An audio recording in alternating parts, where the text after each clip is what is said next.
Mateus capítulo 9. Jesus cura um paralítico. Entrando Jesus num barco, atravessou o mar e foi para a sua cidade. Alguns homens trouxeram-lhe um paralítico, deitado em sua maca. Vendo a fé que eles tinham, Jesus disse ao paralítico: "Tenha bom ânimo, filho, os seus pecados estão perdoados." Diante disso, alguns mestres da lei disseram a si mesmos: "Este homem está blasfemando." Conhecendo Jesus seus pensamentos, disse-lhes: "Por que vocês pensam maldosamente em seu coração? Que é mais fácil dizer: os seus pecados estão perdoados, ou levante-se e ande? Mas para que vocês saibam que o Filho do Homem tem na terra autoridade para perdoar pecados, disse ao paralítico: levante-se, pegue a sua maca e vá para casa." Ele se levantou e foi. Vendo isso, a multidão ficou cheia de temor e glorificou a Deus, que dera tal autoridade aos homens. O chamado de Mateus.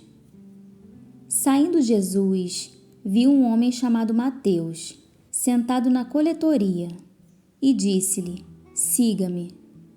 Mateus levantou-se e o seguiu. Estando Jesus em casa, foram comer com ele e seus discípulos muitos publicanos e pecadores. Vendo isso, os fariseus perguntaram aos discípulos dele: "Por que o mestre de vocês come com publicanos e pecadores?" Ouvindo isso, Jesus disse: "Não são os que têm saúde que precisam de médico, mas sim os doentes. Vão aprender o que significa isto: desejo misericórdia, não sacrifícios, pois eu não vim chamar justos, mas pecadores."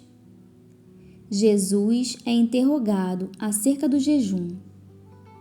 Então, os discípulos de João vieram perguntar-lhe: "Por que nós e os fariseus jejuamos, mas os teus discípulos não?"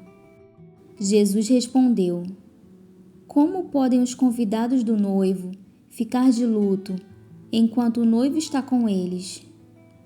Virão dias quando o noivo lhe será tirado, então jejuarão.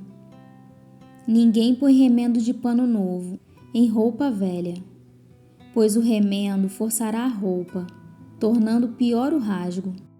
Nem se põe vinho novo em vasilha de couro velha.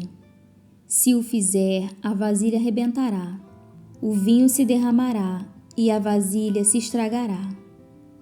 Ao contrário, põe-se vinho novo em vasilha de couro nova, e ambos se conservam."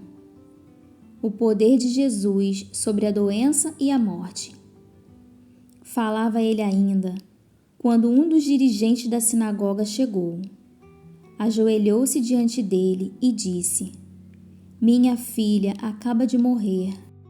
Vem e impõe a tua mão sobre ela, e ela viverá." Jesus levantou-se e foi com ele, e também os seus discípulos. Nisso, uma mulher, que havia 12 anos vinha sofrendo de hemorragia, chegou por trás dele e tocou na borda do seu manto, pois dizia a si mesma: "Se eu tão somente tocar em seu manto, ficarei curada." Voltando-se, Jesus a viu e disse: "Ânimo, filha, a sua fé a curou." E desde aquele instante a mulher ficou curada. Quando ele chegou à casa do dirigente da sinagoga e viu os flautistas e a multidão agitada, disse: "Saiam, a menina não está morta, mas dorme." Todos começaram a rir dele. Depois que a multidão se afastou, ele entrou e tomou a menina pela mão, e ela se levantou. A notícia deste acontecimento espalhou-se por toda aquela região. A cura de 2 cegos e de um mudo. Saindo Jesus dali, 2 cegos o seguiram, clamando: "Filho de Davi, tem misericórdia de nós. Entrando ele em casa, os cegos se aproximaram, e ele lhes perguntou: Vocês creem que eu sou capaz de fazer isso? Eles responderam: Sim, Senhor. E ele, tocando nos olhos deles, disse: Que lhes seja feito segundo a fé que vocês têm. E a visão deles foi restaurada. Então Jesus os advertiu severamente: Cuidem para que ninguém saiba disso. Eles, porém, saíram e espalharam a notícia por toda aquela região. Enquanto eles se retiravam, foi levado a Jesus um homem endemoniado, que não podia falar. Quando o demônio foi expulso, o mudo começou a falar. A multidão ficou admirada e disse: Nunca se viu nada parecido em Israel.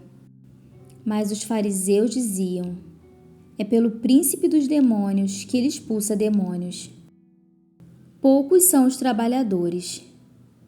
Jesus ia passando por todas as cidades e povoados, ensinando nas sinagogas, pregando as boas novas do reino e curando todas as enfermidades e doenças. Ao ver as multidões, teve compaixão delas, porque estavam aflitas e desamparadas, como ovelhas sem pastor. Então disse aos seus discípulos: A colheita é grande, mas os trabalhadores são poucos. Peçam, pois, ao Senhor da colheita que envie trabalhadores para a sua colheita.